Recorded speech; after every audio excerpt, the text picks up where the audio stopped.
Trong thời đại ngày nay, những rủi ro mà trẻ con phải đối mặt hoàn toàn khác với những rủi ro mà thế hệ chúng ta gặp phải khi còn bé. Thời xưa, các bố mẹ chỉ lo ngại khi con cái gặp phải người lạ trên đường. Thời nay, bọn trẻ có cả thế giới trong túi của chúng. Mỗi chiếc điện thoại thông minh là một không gian chat, một chiếc tivi, một máy quay phim riêng tư và tiện lợi. Và cách lạm dụng các công nghệ mới ấy thì tồi tệ hơn bất cứ điều gì mà tôi từng chứng kiến trong sự nghiệp của mình. Cho đến nay, tôi đã làm việc trong ngành hành pháp suốt 30 năm, trong đó có 10 năm gần đây được dành cho công việc ngăn chặn tình trạng lạm dụng tình dục trẻ em. Mạng Internet là hiện trường làm việc của tôi. Những gì mà tôi từng chứng kiến tại đó thật khủng khiếp. Chứng cứ về những vụ việc ở đó là những gì mà các công tố viên và thẩm phán đều không muốn nhìn thấy. Các bạn hãy hình dung xem mức độ hủy hoại của các vụ việc như thế nếu chúng xảy ra với gia đình và con cái của các bạn.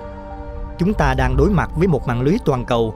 Chúng ta không quan tâm đến mọi ranh giới địa lý. Chúng đi lại từ quốc gia này sang quốc gia khác để làm dụng trẻ em, hay chỉ đạo thực hiện và truyền phát hình ảnh lạm dụng trẻ em chỉ với giá một vài đô la. Một số còn lạm dụng những đứa trẻ đặt lòng tin vào chúng, rồi phát tán hình ảnh trên khắp các trang web đen, hoặc chúng kết thân và ve vãn trẻ con từ xa, ra vẻ như là bạn bè hay bạn học, nhưng thực sự chúng có thể đang sống ở bất cứ nơi nào trên quả đất này, và tài liệu hình ảnh đã thực hiện sẽ được sử dụng cho mục đích kinh doanh suốt nhiều năm, thậm chí là nhiều thập kỷ. Đó là một hệ thống phức tạp, một ngành kinh doanh toàn cầu, và trẻ em chính là hàng hóa. Chúng ta vẫn luôn nói cần có một hệ thống để đánh bại một hệ thống khác. Các lực lượng cảnh sát, chính quyền, chuyên gia, chúng tôi làm việc xuyên biên giới để bắt tội phạm và giải cứu các nạn nhân. Nhưng các bậc phụ huynh và giám hộ trẻ em cũng cần vào cuộc, bởi vì điều mà người ta không nhận ra là lũ quái vật hãm hại trẻ con ấy có vẻ bề ngoài rất đổi bình thường. Chúng có thể là một người láng giềng, một thành viên trong gia đình, hoặc là một người lạ, và chúng không thuộc dạng xuất hiện cùng với một chiếc tải van đóng cửa kín mít. Chúng là một ai đó trên mạng, và chúng làm mọi điều có thể để thuyết phục con em của các bạn rằng chúng là một người bạn sẵn lòng giúp đỡ.